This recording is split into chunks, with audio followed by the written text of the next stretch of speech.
Hello student, welcome back to my YouTube channel Lucent GK with short trick। आगे है ऋग्वेद। ऋग्वेद में किन का वर्णन है? ऋग्वेद में इंद्र के लिए जो रचनाएं की गई हैं, जो ऋचाएं हैं ऋग्वेद में इंद्र के लिए जो ऋचाएं हैं वो 250 हैं।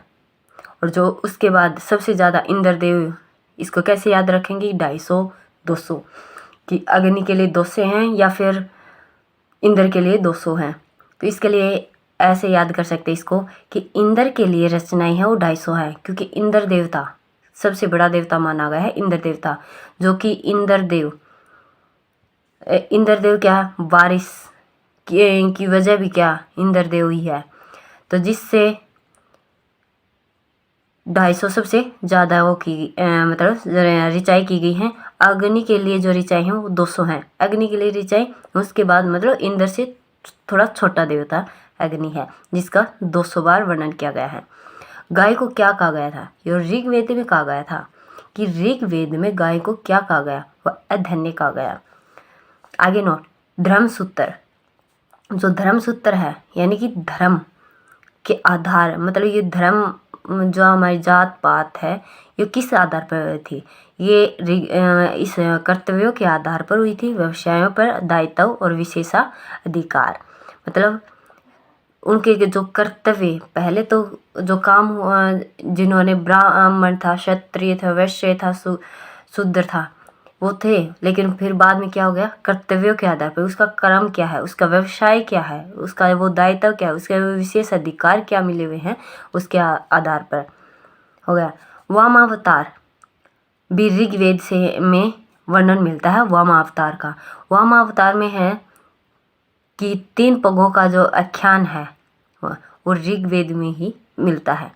वामन अवतार यानी कि इसको ऐसे याद रख सकते हैं कि ऋषियों के टाइम वानर जो थे वो बहुत ज़्यादा होते थे। जो वानर थे, जो ऋषि थे उस टाइम भगवान थे, देवता थे। और देवताओं में वानर किसका है? हनुमान का है। इसलिए वामन अवतार मतलब बंदर का जो अवतार था वो हनुमान का था। तो ऋग्वेद में यह है। अगला वेद है हमारा यजुर्वेद। यजुर्वेद एकमात्र वेद ऐसा है जो गद्य और पद्य दोनों में है। सिर्फ यही एकमात्र वेद है जिसका जो गद्य और पद्य दोनों में है। इसका जो वर्णन है, इसमें जो यजुर्वेद में जो वर्णन किया गया है यजुर्वेद में, उसमें बलिदान की विधि का वर्णन किया गया है। और जो यजुर्वेद है उसको क्या कहा गया है? स्वर पाठ के लिए मंत्र तथा बलि के समय अनुपालन के लिए कहा गया है यजुर्वेद में, कि इसमें सस्वर पाठ के लिए। और अगर सस्वर जो पाठ हुआ करते थे, जो मंत्र हुआ करते थे, वो मंदिरों में हुआ करते थे। और जो इनके जो पाठ करते थे, यजुर्वेद के जो पाठ करता थे उसे अथर्वण कहा जाता था। और इसी में यज्ञों के नियम एवं विधि विधान का वर्णन है। तो इसको यज्ञों के नियम को, विधि विधान को यजुर और यज्ञ एक जैसे से हैं, इसलिए ऐसे याद कर सकते हैं कि यजुर्वेद में यज्ञों के नियम एवं विधि थी। अगला है सामवेद। सामवेद का उपवेद है गंधर्ववेद। मतलब गंध, स्वरों में गंध कहाँ से आएगी? सामवेद से। तो सामवेद से गंधर्ववेद। और सामवेद को पढ़ने वाले को उद्धार्त कहा जाता था, पढ़ने वाले को। और यजुर्वेद को जो पढ़ने वाला यानी कि पाठकर्ता को क्या? अथर्वण कहा जाता था। और ऋग्वेद को होत्र कहा जाता था। ठीक है। और सामवेद में जो भारतीय संगीत का जनक कहा जाता है, क्योंकि भारतीय संगीत का जनक क्यों कहा जाता है? क्योंकि जो सारे गा मा पा हैं ये सारे सामवेद से लिए गए हैं। यजुर्वेद और जो सामवेद में ऐतिहासिक घटनाओं का वर्णन नहीं मिलता। मतलब यजुर्वेद और सामवेद में ऐतिहासिक घटनाओं का वर्णन नहीं मिलता। ये सिर्फ है मंत्र और इनमें सिर्फ संगीत है। आगे हमारा है अथर्ववेद। अथर्ववेद की रचना अथर्वा ऋषि ने की थी। यानी नाम भी सेम है, अथर्वा और अथर्वा। इसमें मंत्र हैं 731 और पद हैं वो 6000 है। अथर्ववेद में बताया था ये सबसे नया वेद है। मतलब आज का अर्थ निकालते हैं। अर्थ में आजकल जादू टोना भी बहुत ज़्यादा होते हैं, तो इसलिए इसी का वर्णन, जादू टोने का वर्णन अथर्ववेद से मिलता है। और कन्याओं के जन्म की निंदा की है कि कन्या भ्रूण हत्या आजकल तो नहीं है, बहुत कम है, लेकिन क्या था कि कन्या कुछ टाइम पहले क्या था, कन्या भ्रूण हत्या पर बहुत ज़्यादा जोर दिया गया था। कन्याओं का जन्म की निंदा की जाती थी। विचारों और अंधविश्वासों का विवरण अथर्ववेद में मिलता है। मतलब अंधविश्वास जितने भी हैं, तो अंधविश्वास, जादू टोना, ये सब किस में है? अथर्ववेद में। अथर्ववेद में परीक्षित को क्या कहा जाता था? एक क्वेश्चन आता है कि अथर्ववेद में जो परीक्षित था को क्या कहा जाता था? तो कुरुओं का राजा। वेदों को भली भांति समझने के लिए किन की रचना की गई थी? वेदों को भली भांति समझने के लिए वेदांगों की रचना की गई थी। कि वेद संस्कृत में लिखे गए थे, जो भगवान मतलब ऋषि मुनियों द्वारा लिखे गए थे, क्योंकि पहले हमारे देश की भाषा संस्कृत हुआ करती थी, इसलिए जो भी वेद, जो भी ग्रंथ लिखे गए हैं वो सब संस्कृत में लिखे गए हैं। वेदांग हैं वो 6 हैं। 6 वेदांगों को एक ट्रिक भी जो पीछे वीडियो में है में बताई गई है, लेकिन यहाँ भी एक बार रिपीट कर दी गई है।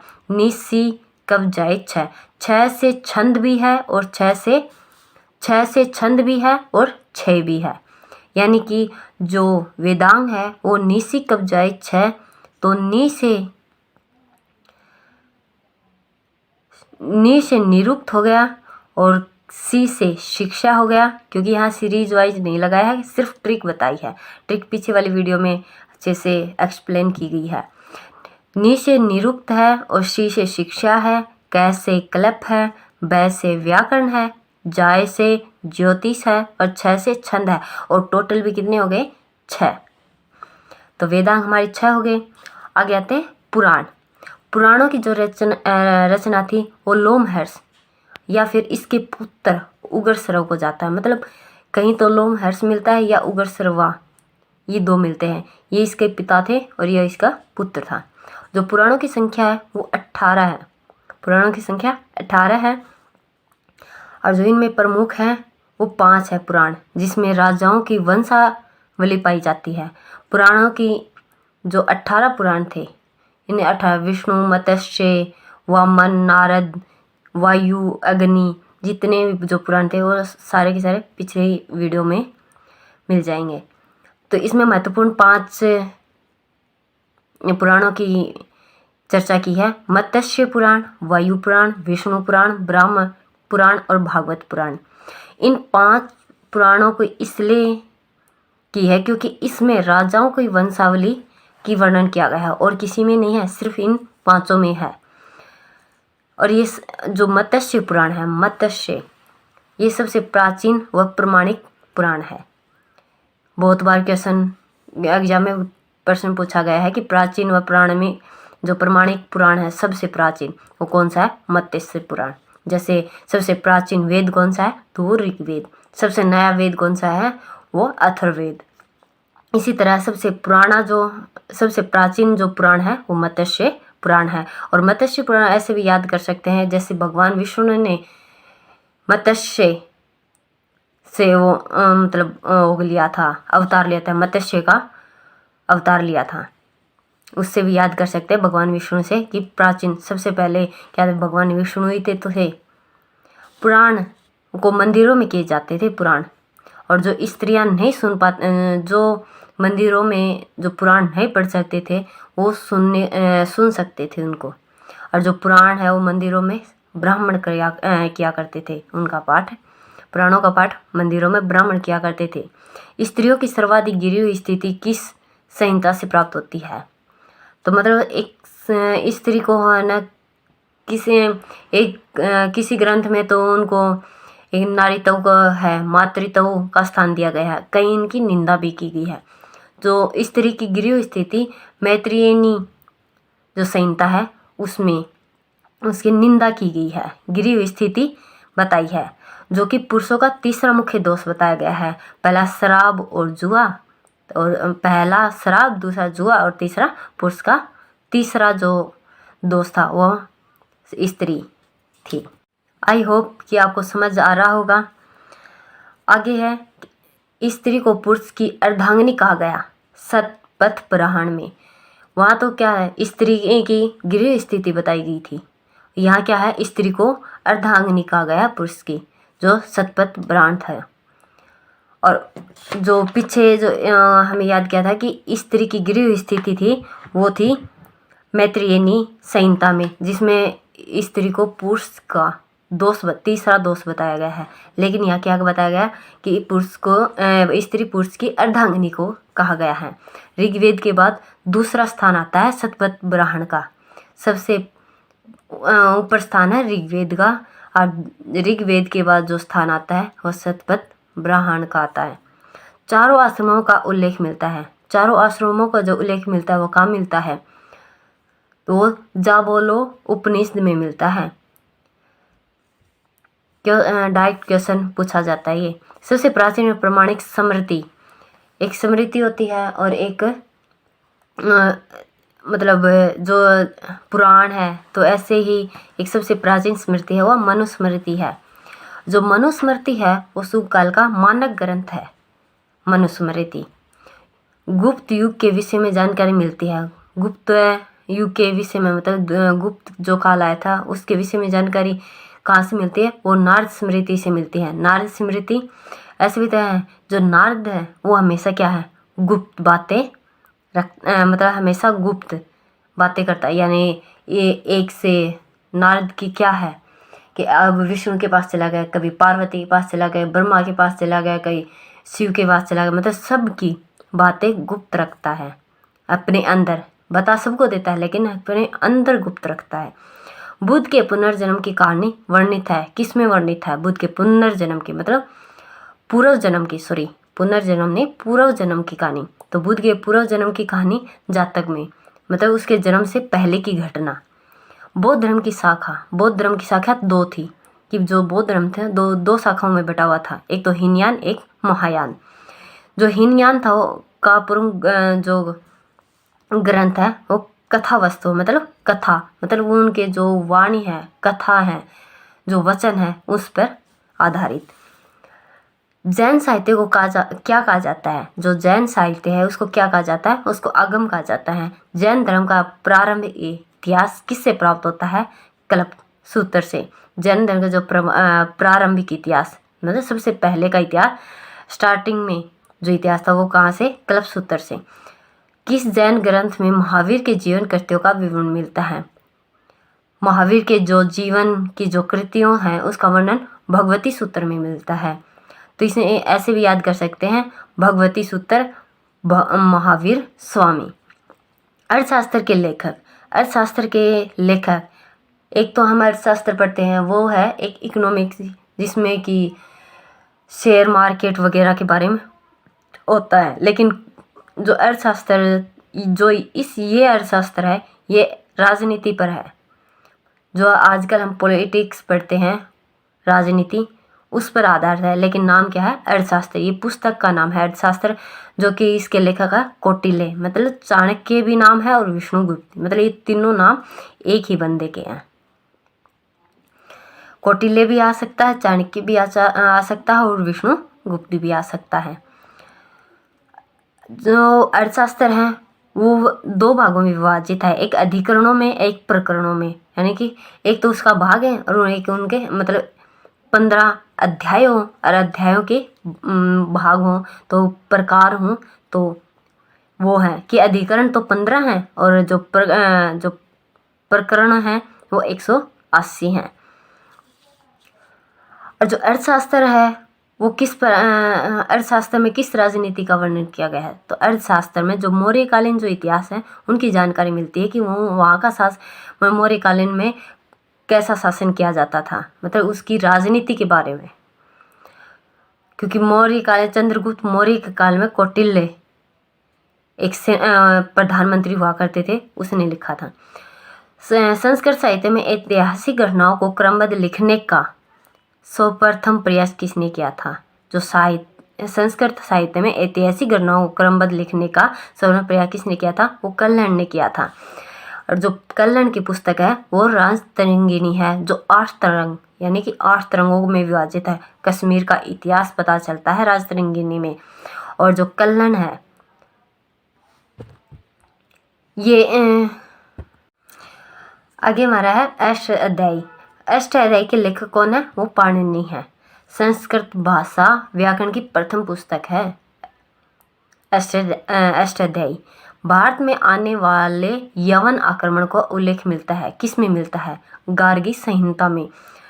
वन लीनियर क्वेश्चन इसलिए बनाए हैं, मतलब जो ल्यूसेंट है वो एक टोटल थ्योरी में है, तो इसलिए वन लीनियर क्वेश्चन बना दिए इनके। भारत में आने वाले यवन आक्रमण उल्लेख मिलता है वो गार्गी संहिता में मिलता है। और जो गार्गी संहिता है वो एक ज्योतिषी ग्रंथ है, गार्गी संहिता। और जो इसके गार्गी संहिता के जो लेखक हैं वो कत्यायन है, कत्यायन। शुंगों के इतिहास का पता चलता है। शुंगों के इतिहास का पता कहाँ से चलता है? महाभाष्य से। शुंगों का मतलब यह शुंगों का इतिहास का पता कहाँ से चलता है? महाभाष्य। कैसे याद करेंगे? महाभाष्य। भैंस, अपने यहाँ भैंस होती हैं, उनके सिंग होते हैं, शुंग, सिंग। तो महाभाष्य भैंस। तो इस महाभाष्य की रचना किसने की थी? पतंजलि। महाभाष्य की रचना पतंजलि ने की थी। और आजकल बताया पतंजलि के प्रोडक्ट कितने फेमस हैं। तो जो इनके पुरोहित होते थे वो पुष्य मित्र सुग होते थे। तो प्रोडक्ट मिलते हैं जो प्राकृतिक है पतंजलि के, वो पुष्य मित्र मतलब पुष्प से, फूलों से तो बनाए गए हैं। जैसे किसी भी गंध है, कोई तो मोगरा की खुशबू होती है। पतंजलि के बहुत सारे प्रोडक्ट हैं, तो गंध तो फूलों में आती है खुशबू। तो पतंजलि के जो प्रोडक्ट हैं पुष्य मित्र सुग, इसके काल में पुरोहित हुआ करते थे पतंजलि। आगे है पुराण और उसके संबंधित वंश। जो पुराण है उनके एक ट्रिक से याद करते हैं कि कौन से हैं पुराण और संबंधी वंश, मतलब कौन से पुराण का कौन से वंश है। तो सारे तो याद कर नहीं सकते, लेकिन जो इम्पोर्टेंट हैं वो याद करते हैं। इम्पोर्टेंट ज़्यादातर वंश ये है मत्स्य पुराण, विष्णु पुराण और वायु पुराण। ठीक है, तो इसकी ट्रिक है अंधी माता आई तब मोर विष पी रहे थे। जो अंधी माता थी वो आई ना तब मोर विष पी रहे थे, मतलब जहर पी रहे थे। और गुप्त हवा चल रही थी, मतलब शोर तो हो ही नहीं रहा था। गुप्त हवा मतलब बड़ी स्लो हवा चल रही थी शांति से जब अंधी माता आई तब। और जब अंधी माता आई तब मोर विष पी रहे थे। तो अंधी माता, अंधी से आंदर सातवाहन और माता से मत्स्य पुराण, मोर से मौर्य वंश, विष से विष्णु गुप्त, गुप्त से गुप्त वंश, हवा से हवा यानी कि वायु, वायु से पुराण। सही, तो यहाँ गुप्त हवा या गुप्त वायु चल रही थी। तो मत्स्य पुराण आंदर सातवाहन का था, विष्णु पुराण मौर्य वंश का था, वायु पुराण